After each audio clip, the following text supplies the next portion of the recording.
All right, all right. Hello, hello. Look at me, man, all haggard. Oh my goodness. How y'all doing today? Today I'm going to talk about my sisters, Jenny and Mary Greer. Um, it's their birthday, May 5th, Cinco de Mayo. And we were, they were born May of 69, and I was born January of 71. So we're like 16 months apart. They were identical twins. Mary died at birth. Had some complications. We all had like birth defects when we were born. And Jenny and I were close. She was like my best friend growing up. I mean, we brother and sister, you're fighting and stuff, but we were real close. Happy birthday, Jenny. Jenny passed in April of 2013. And, Jenny and I, again, we were close. I got to thank Jenny for a lot in my life. Especially when I started doing my band stuff. It's funny because, I mean, when I first got in my band in Smithville, Tennessee, I was like 15, 16. We were called Sinister. And we played about a dozen gigs, maybe even more. We played a lot for a cover band, high school kids. And then when I moved to Champaign-Urbana, we actually lived in Urbana, and we had a house across from the park, and it was cool. I had roommates, she had roommates, and we, I had the basement, so we kind of turned that into like the jam room. It was like a 3-story house at a basement, upper level. I think there was like there's a lot of rooms, an old house. And it's funny how things are. Like you start in a band, and I was like 17, and you're wanting to play like wherever. I mean, you're excited. It's new, it's fresh, playing live. Hey. So there was a lot of comings and goings. Like, it wasn't a party house per se, because we'd like hang out in the living room, and we were always cooking. Of course, we were drinking or whatever, but it wasn't like a big, it was just more like friends. And we hadn't been there that long, maybe a year. And we used to order a lot of pizzas, like Chinese food. There was always like a delivery guy coming. And it was Jenny being cool to these delivery people, like, hey, come in, And they would hear us jamming, like, who's downstairs? Oh, my brother, come up, meet these. And one of those times, they brought me up and some people in the band, and they're like, hey, do you guys want to, like, they hooked us up with a gig at Mabel's. And we were just like, what? Are you kidding me? A weekend? We're opening for, I can name the name, but thank you guys. And we're like, yeah. So it was Jenny that did that, just for being cool. And, hey, my brother is a, and Jenny was funny. So her names for me were Char. Like, hey, Char, grab me a Coke out of the refrigerator. Or she would use Charlie Greer. Like, she would call me like my full name, Charlie Greer. And she was the one that said, look, we got to start doing that. You're in a band, Charlie Greer. It's like Johnny Cash. You got to like, and I was embarrassed. Like, what do you do? But she was right on the money. Charlie Greer. And I'd be on stage in between the song, and I would hear that. I'd hear her. She was always at the gigs. Sometimes she'd actually do the door when my first band in Champaign-Urbana, we would play coffee shops or whatever. And she would do the door for us. Even that kind of started a thing. It was like funny. I'd laugh on stage, Charlie Greer. People like repeat that. And that became like a thing. Matter of fact, even years later, decades later, when I was in LA, that's what people, Charlie Greer, like that's all they call me. And again, it's funny when they say it, it's like a funny thing, and I laugh, But she was the one that really pushed me to, do what I wanted to do. Like, don't listen to anybody else, man. You're Charlie Greer. You can do whatever you want. You're gonna be a rock star. Play guitar. Like, even when I was bad, playing old Randy Road licks and stuff, just learning. She was really supportive. And we didn't always get along. She was older than me, a little bit older, and, brother and sister, but she was totally positive about my music, my guitar playing, all that. Always talking me up to the point where it's like, hey, man, bring it. I'm not that good. making it sound like Led Zeppelin or something. We're just, and she also gave me my love of reading. She used to read all the time. She used to love just like lay on the couch and read a book. And the first books that I was like, what do you do? To me, that was foreign. And I was like, all day. Like I remember one time it was in the morning, I got up, she was up, on the couch, like reading a book and cooking. She always loved to cook. And I had showered, I left, did my thing, came back later on that day. She was still reading that book. And I just couldn't to me, like a book that thick would be, no, I have dyslexia and but I remember she's like, just take a day, just read. It'll help you out. And it did. To this day, I love to read. And, we were really into like the JFK assassination and UFOs and Bigfoot. It's all kinds of crazy, stupid books that we'd read. And she would get a book first, and then she'd read it and come downstairs and be like, hey, check this out. And I love to read and cook. She was a great cook. And we were young. We learned to cook when we were, of course, being from the South, everybody's cooking, we're going to make some. And she taught me a lot about cooking. And a lot of my friends to this day who are cooks, Jenny was the kind of that spark. And I miss her. I miss her a lot. And she was my best friend, and we kept in touch. We would, she lived in Miami, and I was in Los Angeles, and we talked right there at the end every day. Matter of fact, I talked to her the day she passed. And, dealing with loss, it's tough. She's like my first best friend, my first, didn't matter what, I could always talk to her. She was cool. She would bring, there's some cologne. I think you'd be smelling great. Or here's a pair of shoes. She bought me shoes. She bought me my first pair of leather pants to wear on stage. And very cool, very cool. And we had a lot of fun again at the house in Urbana. She was kind of like the social, to this day, people that have a circle of friends there met at our house, met through Jenny, me included. Like, I guarantee you to this day, these people are friends, longtime friends, because they met at the house. They were pizza delivery guys or whatever, or showed up, this, that, and the other. Quite honestly, everybody's trying to date my sister, which is kind of like you're like, hey, dude, like what the, and I was protective of her. But yeah, to this day, the social circle, it was Jenny. And I think about it, it's like without Jenny being there, because the house was it was different if Jenny was there, people were coming and going. There was food on, some kind of cool TV. We would like, I remember Rockin' Rio, like Guns N' Roses Rockin' Rio. And we bought that. At the time, it was like $40. We're like, $40. And we're all like putting together, and we got to, it was like a whole day thing. We watched it on TV. Always cooking, showing me how to do things, like how to really make beans, like from dry beans, like a bag of beans, and soak them overnight. A little bit of salt water, soak them to be kind of soft. You make them, just throw in some ham, biscuits and gravy, spaghetti. Like I learned a lot how to make a roux, flour and butter,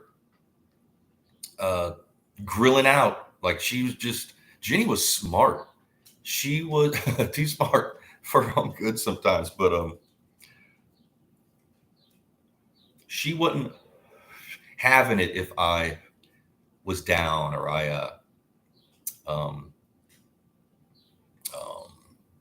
like when I first moved to Champaign-Urbana, I was like 17, and I got to school there. Unfortunately for me, and I'm not going to get into it much, but I got there like on a Monday, and by Friday I got arrested in school. I'll do a podcast about that. But yeah, I got arrested, and not for anything. I mean, I don't want to really talk about it now, but yeah, I got so I got there on a Monday. By Friday, I was arrested, and I was kicked out of school for a while. Maybe it was a month, I think 30 days. And I felt bad. And my mom was just, you know, and it was embarrassing. I mean, they walked me out like cuffed through the hallway. You know, everybody saw me. Here's this new kid from Tennessee. Like, you're getting arrested. What the hell? But it was Jenny who, like, no. Just keep your head up, man. You didn't, come on now. You're going to be, because I was down in the dumps. Like, oh my God, my life's over.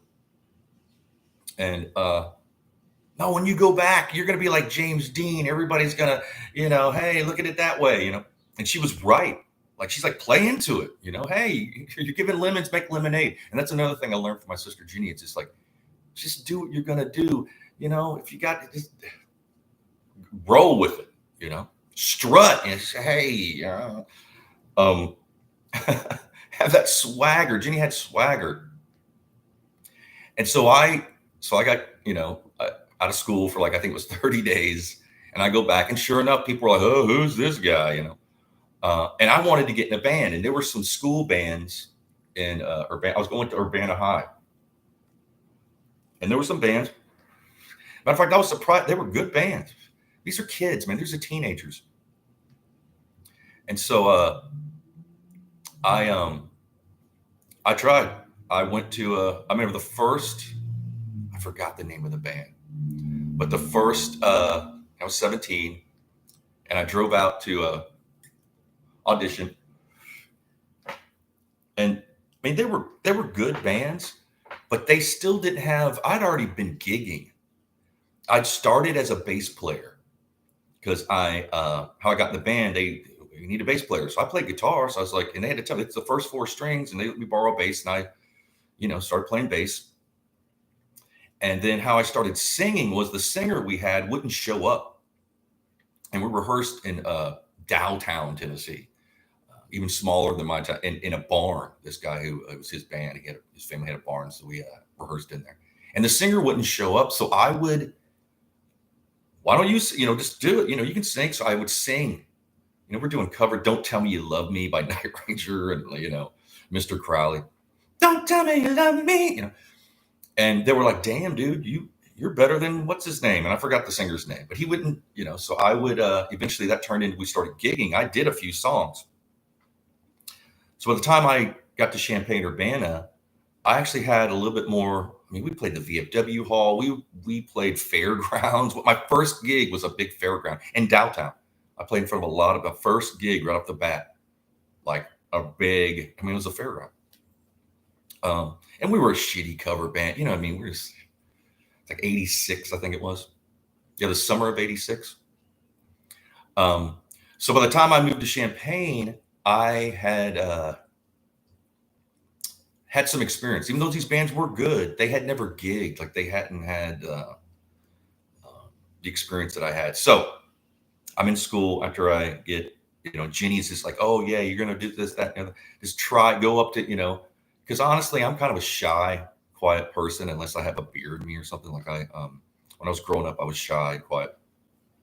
Jenny was like, oh no, go. So I went for this first audition. She's like, hey, before I went, just be cool, be yourself, whatever. And I got out there, and I didn't get it. You guys were cool to this day. I mean, I know, whatever, we're kids. I mean, we just didn't have that. They were doing, it's like creative differences, meaning they were doing this and I wasn't like into stage clothes. You're not going to find a picture of me, even in the 80s, with like, I had long hair, but I wasn't into like, I didn't, I had a pair of leather pants, but I always wore a t-shirt. I wasn't like, these guys were more like glam, which is cool. I mean, I wish I could look like that, honestly, but I'm 6'2", you know what I mean? Like, no. Again, I had to go the opposite, just look more dirty AC/DC kind of thing. So I didn't get it. And then they had a talent show at Urbana High, and I took my buddy Scott. I thought he'd moved to Champaign and was living with us. We're all living in the house. And it was after school, so we went to the talent show. And I saw these 2 bands, and I was impressed with both of them. I mean, they're school bands, but they, and they had originals too. I mean, it was cool. So after the audition, I went up to him and said, hey, I'm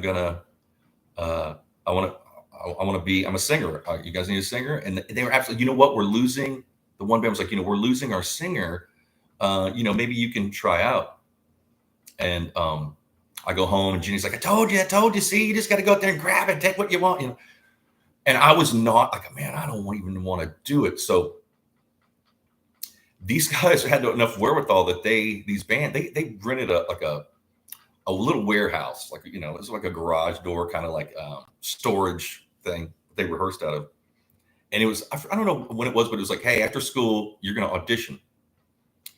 And I went home and I almost didn't go. Like, I was just like, oh, like, I don't know, man, like being on the spot like that. No, you're going to be great. Go. You're going to do it. You're going to get it. And when I got there, like half the school was there. Like I had to go through a crowd. Like I got to audition, and we did, I think it was like Immigrant Song. And I got it. They're like, hey, you can sing. And I was supposed to audition for both bands and they were going to pick. So I auditioned for the first band. And then the other band was like, no, we, and I know these people are my Facebook friend, it's all good. And Ginny was kind of like the band mother. Ginny was, I wouldn't say cracking the whip, but, just gonna, hey, you're amazing. Just never a negative word from Ginny. I mean, there was other things, but as far as like the taking off the smile from someone's face, as far as their creativity, never. And that's what she doesn't get enough credit for. Is like she kind of started that little scene. It was Ginny, not me. Ginny was the one that had, say we're gonna come to my house, my brother. And I remember going, hey, I don't want, no, you're Charlie Greer, like. And thank God that she did, because that's how I am today. Just go get it done. I mean, granted, I'm not the best, man. I mean, right now I'm doing this podcast. Nobody's watching this podcast. I mean, it's more like therapy for me, but I get it. I'm not delusional. Again, though, a little bit of delusion is good if you're an artist. Just be deluded. I'm the best. You need that sometimes. And Ginny was always there. I remember if I was down or whatever, she would just, let's cook some food. Hey, no, turn on the radio. Like she had this spark about her, and she'd been through a lot. She'd been through a lot. I mean, Grant, when she was born, her identical twin, Ginny and Mary died at birth. So that kind of started, my poor parents, they were like 21, 22. My dad was in medical school. It was rough for them. They had twins and one died at birth. And then I came like 16. They're born in like May of 69 and I'm January of 71. So that's like 16 months apart. Like me and Ginny are kind of like Scottish twins, and we were close. I mean, we fought like cats and dogs growing up. That's just a thing, but it's no big deal, and when I was a kid, I was huge into Kiss. Like Kiss was my life. Kiss, since I was like 4 or 5. I was a kid of the 70s. So, and we had one of these old wooden, like stereo system, it's albums, big lit, the big lift door, wooden. And for some reason, they put it in Ginny's room. We each had a room. And I had an 8-track, but I only had so many Kiss 8-tracks. And this little 8-track was like one speaker sound like, but this stereo, we had this big wooden, sounded amazing. And I had all the Kiss albums, and Ginny would let us hang out in her room like all day long for years as a kid. She's like, yeah, I'm going to go run in there, but you guys hang out. We would be in her room, Kiss Alive 2 or Kiss Alive, just staring at those albums, with the tennis racket, playing guitar, whatever. Even then, Ginny was, yeah, you guys are going to make it. We're like little kids. Always cool like that. Always, if I stole some of her candy, she'd be pissed, that kind of thing. And so Mary, Ginny had to, that's that. Even if you're a baby, we all had, and she had. Nobody's perfect, and unfortunately, like people have health problems, mental health problems, and a lot of times people are, embarrassed to talk about it, ashamed. Um, and it's unfortunate. But you roll with it. And again, even living in Florida as kids, she was pushing me then. You're going to be in a band. You're going to be a rock star. You're going to be this, that, and the other. And I was so young, I didn't understand. Like, why doesn't everybody wear kabuki makeup and walk around like Kiss? I didn't get it. I thought we should all just be like dressed like Kiss. And it was my like my my mission. That's what I want to do. She was always there pushing me. Always there, supporting. Have you been playing? Are you playing your guitar? Go play your guitar. Like, she never complained. And it's, when you're a kid, you don't really know how to play. It's just loud and it's just, always really supportive. And the one that kind of pushed me to sing too. Like, listen to you sing. You can sing like a bird. You should be a singer. Like, no, no. You go, get. And I needed that. I needed someone to be like, look, man, don't matter what's going on. I kind of got that from Jenny to just follow through. Think positive. Have fun. Let's make some food. Let's have some fun. The doors open. This is the screen door, and then just music. And I miss those days. People coming by, literally, Jenny was so cool. Like a pizza guy delivering a pizza. Hey, come on in. And Pam, they're standing in the doorway. What's your name? So, oh yeah, what are you guys doing? Oh, no. What do you got? What are you doing after work? What do you got? We're gonna be here. They come by, hanging out. That's what I mean. We made friends. And those friends knew hey, my buddy's in this band. You guys want to open for them? And the first time we played Mabel's, Jeannie's the one that hooked this up through the friends of, it was, I think, a pizza guy delivering pizza or Chinese food who knew this band. And then they let us open. We were so young that we had to have like a chaperone. It was like a Friday or Saturday night at Mabel's, packed. This band was and I'll mention more bands, but we had to have, I think our drummer's mother had to be there, and we could go in, we go in, we let us in the club, go in and play, and literally immediately leave. And I think I was the only one that was 18, because the other guys were like 17 and 16. I was a little bit older than them. But I still wasn't allowed. I think it was like 19 to get, because we had to have a chaperone. And we were kind of a thing. People were like, who are you guys? Like, what? Packed to the stage. And Mabel's was a cool club. I'm going to have an episode about Mabel's. I love that club. And it wasn't until I moved to Los Angeles that it really sunk in, like, how lucky I was to basically have my mother club, my home club, being Mabel's. Mabel's, compared to some of is huge compared to even some of those, even say like the Roxy or the Troubadour. The Maples is bigger, and it was more. They let us get away with murder. We had a backstage at Maples. There was an old shower, and that's one of the things. Anybody ever use that shower back there? Dear Lord. And that spark of just Ginny being like, hey, who are, come on in. Let's say we're hanging out. And it's my brother's downstairs. He's got a band. Oh, really? I know band guys. And I'm sure they're getting into favor with Ginny, so it's like, yeah, hey, Char, come on up.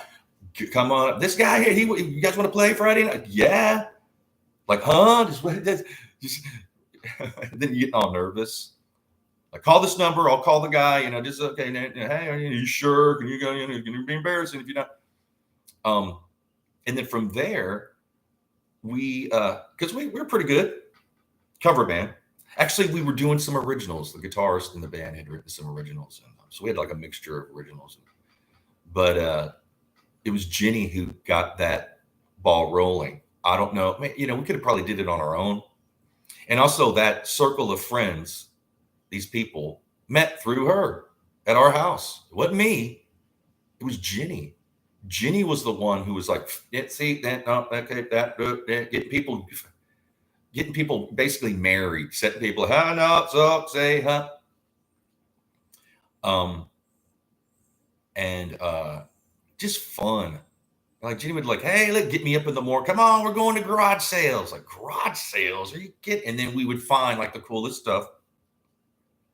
She was always bringing me something. Look what I found you. Uh, clothes, like I said, cologne, shoes, leather pants. I mean, she kind of dressed me. Like she was like, no, Char, you gotta, you're Charlie Greer. You gotta always wear your leather jacket. Always,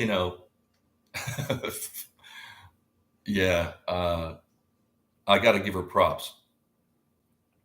And it's her birthday. Today's her birthday, May 5th, Cinco de Mayo. So I'm going to celebrate. I'm going to make some food today in honor of Jenny. And, a lot of people love Jenny. I mean, she knew a lot of people, and she knew how to live life. She was cool. She was fun. And again, she's the one that